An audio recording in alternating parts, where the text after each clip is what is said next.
Og så har vi allerede næste omgang klar en ny samling af håbefulde speedwaykører. Denne gang er det 80 eller 500 eller 50 kubik, hedder det jo. Men første division, det er det, jeg gerne ville frem til. Sebastian Arnkin Mortensen, Mads Hansen, Peter Clemen, Frederik Jensen og Senna Trasborg Hansen har jeg stående her, og de er der jo alle 5. Nu skal vi lige have sidste mand op. Og så er det jo, kunne jeg forestille mig, noget af disse unge, håbefulde speedwaykørere har glædet sig til. Det er at komme herinde i parken og få lov at vise jer derude på længderne, hvad man egentlig kan, når man kører 50 kubik. Der gik starten.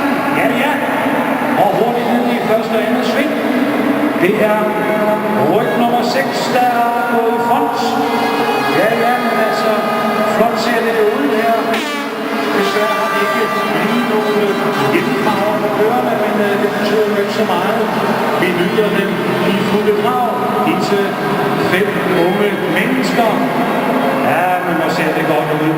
Sebastian Arnkin, kan jeg se jer i front. Og de giver jo den der gas derude, de unge mennesker. Kørerne på vej ud på sidste omgang. 50 kubik, vi går virkelig derudad. Der er fart over feltet, og se hvordan de kører.